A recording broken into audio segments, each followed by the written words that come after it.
Carolina Panthers defensive tackle Derrick Brown is the best and most dominant run defender in the NFL. I really don't care what you have to say about it. The Pro Bowl results came out and he's only an alternate, and it has to be because he plays in Carolina, and it may just be because a lot of the fans that vote for it, they like the box score watch. It's a real testament to the fact that he did not make top 10 in fan voting, but he still became the first alternate at the defensive tackle position for the NFC. That lets you know that although fans aren't really paying attention, the real recognize the real. The players and the coaches on the field that have to face him week in and week out know what time it is in terms of Derrick Brown. I think he had a breakout year last year. Many people just weren't paying attention. This year, he's coming for everything that he deserves, and he needs to get that credit. So in this video today, I'm going to show you why, with some film breakdowns, statistics, marry both of them together about why Derrick Brown is the best run defender in the NFL. But not just that, what caused him to have such a jump from having a breakout year to the upper echelon of some of the best interior defenders in the league. We got all that and more in this video. But before we get into that, my name is Aaron Duncan with the Necessary Bluntness Sports Talk. I do recap and analysis of the Panthers with these breakdowns of film because somebody's got to give Derrick Brown the credit he deserves. And people really aren't paying attention to Carolina because they've been trashed this year. But videos like this are necessary, and I feel like the disrespect has to stop. So make sure you are subscribed to my channel because I talk about all things with the Panthers with news and updates as well. Draft season is coming up very soon, so we have to talk about that. So make sure you are subscribed with the bell icon as well. That's the best way to stay up to date on all the news and updates because I am on top of it. But also take 2 seconds real quick, give the video a thumbs up. It don't cost a thing. It's very, very free to hit that like button, and it really helps me out in that algorithm. For the box score watchers that only want to talk about the sacks and stuff like that, I get it. I get it. You only see 1 sack from Derrick Brown, and that's all you really pay attention to because that's what matters. Nobody really puts a premium on being able to stop the run. But as a top 10 pick, I want my guy to be dominant at something, and Derrick Brown's ministry is definitely being dominant at stopping the run. I mean, he's currently leading the NFL by far with tackles for a defensive lineman, and after this final game, he will cross over the 100 tackle mark and break the record for most tackles in a season ever by a defensive lineman. And the most amazing thing about it is, for a 6'5", 330-pound country-strong grown man, only one other defensive lineman in the NFL is playing more snaps than him. So on a down in and down out basis, Derrick Brown is bringing it. He's not a situational pass rusher guy like some of the other people that have got into the Pro Bowl over him. He's not a guy that comes in on certain plays or comes out on certain plays. No. Down in and down out, Derrick Brown is there. He's bringing it. He's getting effort. These 100 tackles don't happen by accident. You hustle, you get to the football, you stay on the field, and you give 100% every time you're out there. But if you want to talk about defending the pass, Derrick Brown is second in the NFL amongst D linemen with 6 batted passes at the line of scrimmage. He also even has an interception under his belt. Yes, a 6'5", 330-pound man has an interception. And this is just not some anomaly. This is one that he tipped at the line of scrimmage and caught himself. He did the same thing last year. So he's still affecting the game in terms of the pass game. But I want to show you some clips about how he has to fight through so many double teams because of the lack of threats. Yes, him and Brian Burns are a good tandem, but the line, they know what guys coming into the game, who they have to double team. He's no different than any dominant defensive tackle in the league in terms of double teams, but I want you to see how he gets after it in the pass rush game. Let's watch Derrick Brown here lined up in the 3 technique against the Saints. Later on in the season, this man is going to do a swim move that's going to force him into a double team with the center, but also he's going to manhandle the center and get after the passer. This guy does not stop when it comes to getting after the passer, and he's very, very feisty, very, very strong and violent with his hands. Here he comes upfield, swim moves inside, look at that, and gets rid of the center, gets pressure. It should have been intentional grinding, aka a sack for him, but you know how refs be playing around. Let's watch it one more time from this view. You can see Derrick Brown really get upfield, but swim. Beautiful swim move.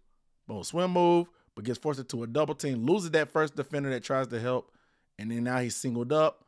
And as he sees the quarterback escape, separates, engulfs the quarterback, forces the intentional grounding, man. One more time for the home team.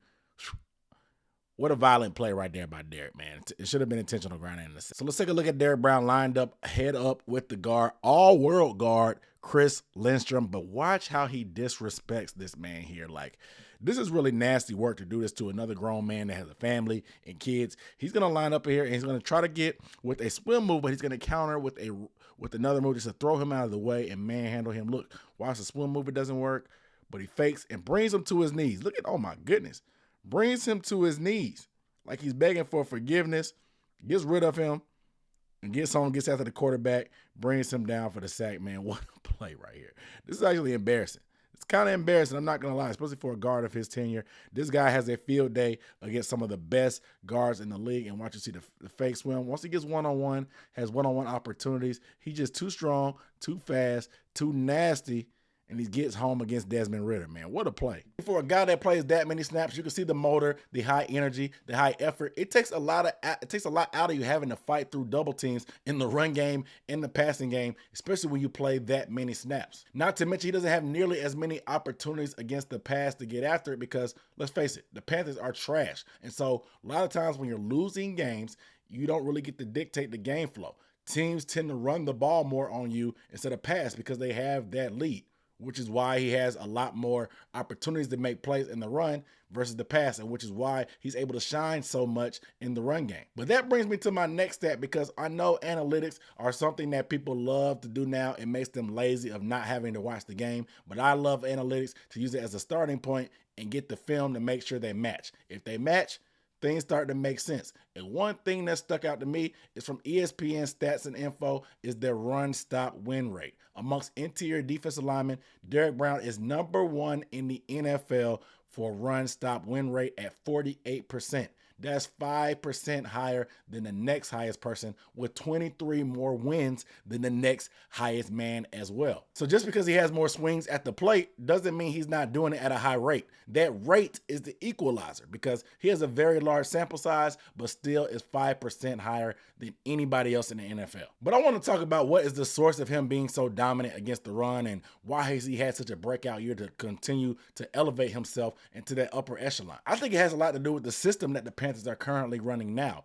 I know some people thought that a 3-4 base front may be trouble for Derrick Brown, because a lot of fans of the Panthers, they're thinking too small inside of the box about Derrick Brown having to be that 3-4 nose tackle that eats up space. Yes, he's 6'5", 330, but that would be kind of using his powers not for good, or not to the best of their ability, because Derrick Brown is way more athletic than just a space eater. There's a difference in style of play from Phil Snow's defense that Derrick Brown was in most of his career and what he's in now with the Giro Ivero. Previous times, his mentality was just to line up in gaps and attack gaps, be disruptive, get upfield, get into the backfield, and just wreak havoc, which he can also do at a very high level. But the current scheme is a little bit different. To kind of characterize it is the prior scheme with Phil Snow, you would line up in the gap, you would attack and get upfield and get penetration and wreak havoc, and then you react to what's going on.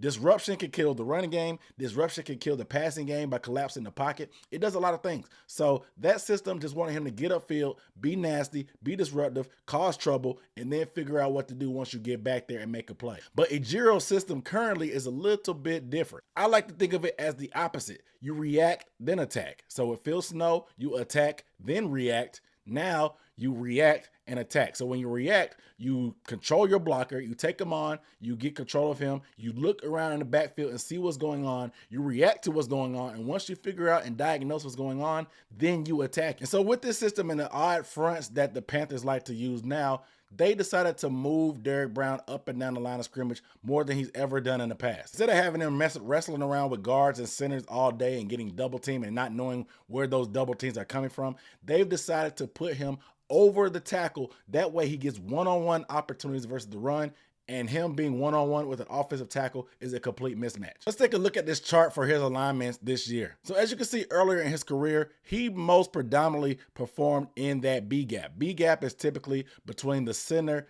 and the guard. That gap in between there, which is a 3 technique, if you want to speak in terms of those type of gaps. But that's where Derrick Brown lived. A very, very capable 3 technique. Like I said, he has the quickness and the strength to get upfield and be disruptive. But as you can see now for 2023, his B gap alignment was the same as prior year where he had that breakout year, but you can see that gray bar is him lining up over tackle, and has increased to 50% of his snaps are lined up head up with the tackle. That is a huge increase from last year. Last year, he was only at roughly 13%. So you see a 37% increase of the times that he's lined up over tackle, and that just set up a recipe for him to be able to be dominant in that running game. But think about it. He's 6'5", 330 going against tackles. Tackles aren't used to going against guys that heavy, that big, and that strong. They're going against edge rushers who have outside leverage, who are trying to get around the corner, who don't really want to hand fight all the time because they don't really have the strength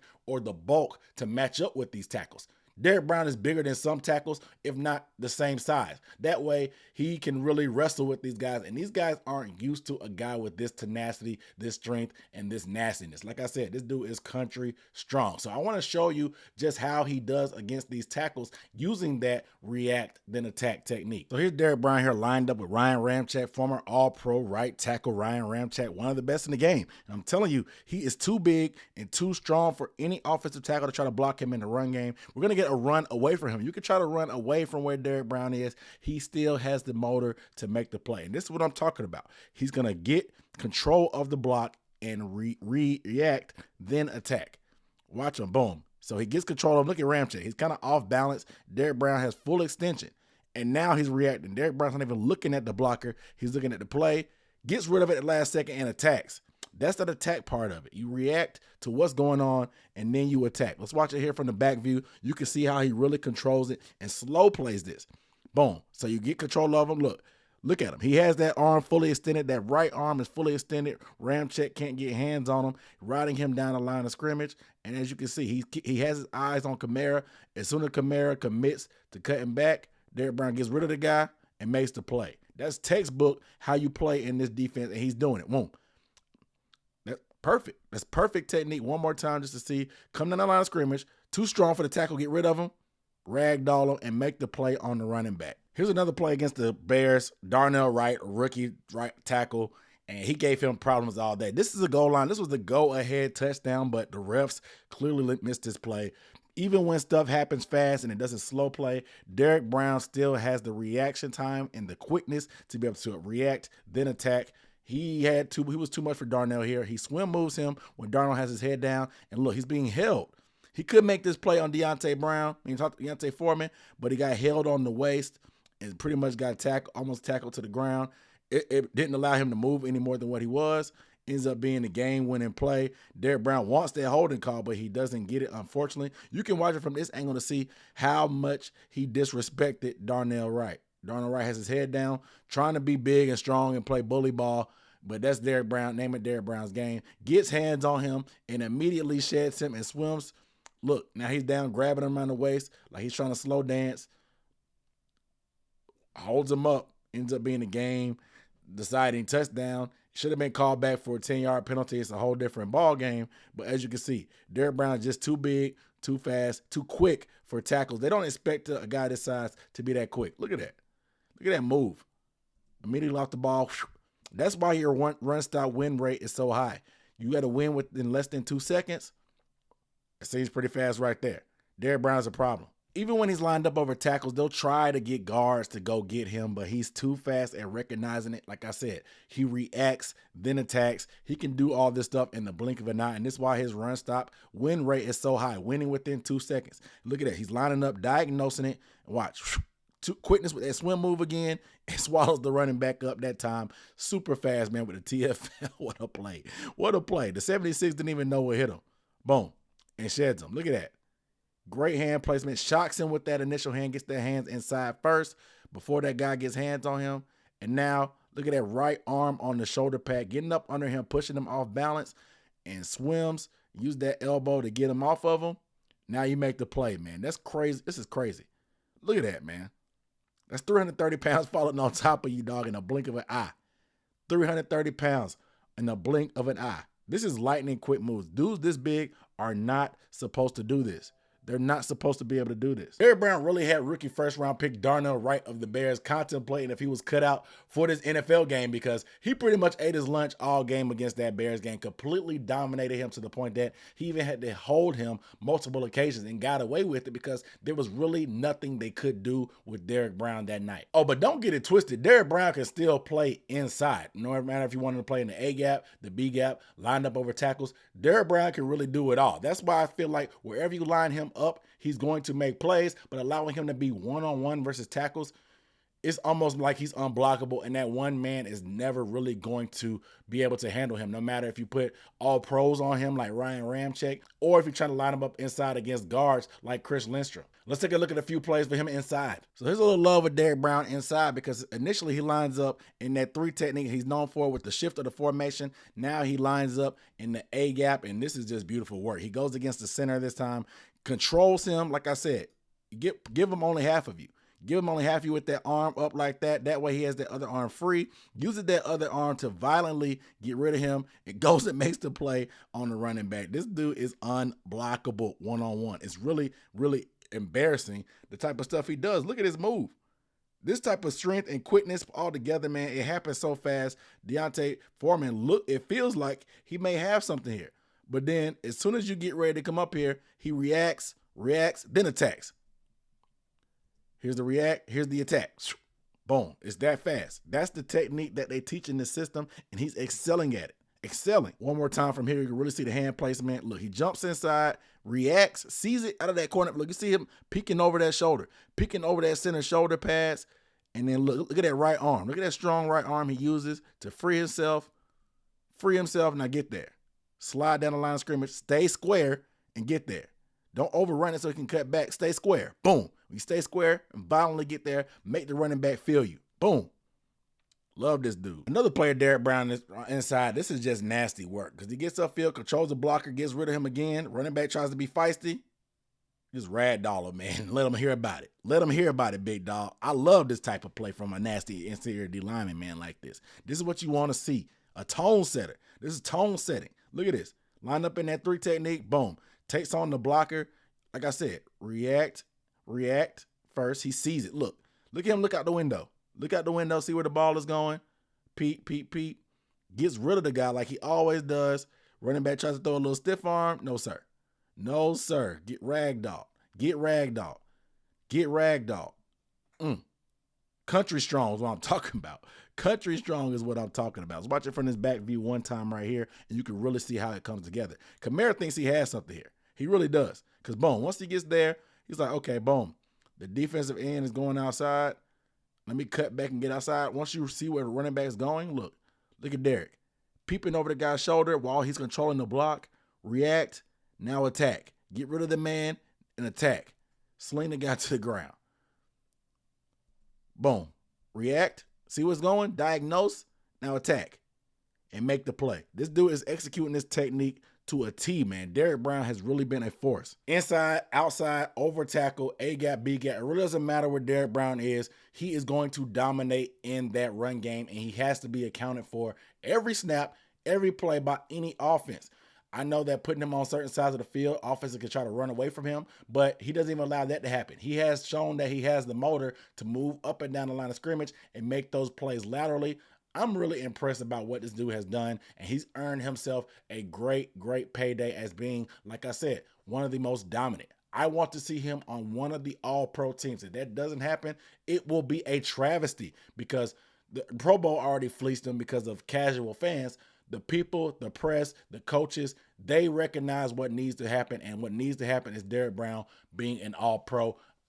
Like I said, it's the purpose of these type of videos is to really prop him up. If you disagree with me, let me know down below in the comments who you think is the more dominant run defender than him, because what I'm seeing on tape and what I just showed you plus the numbers, it's hard to argue with. Like I said, when the analytics and the film line up, it's really hard to deny what's really going on in front of your face. Be sure to subscribe to the channel to make sure you get more updates and breakdowns just like this. I appreciate you watching. I'll see you next time.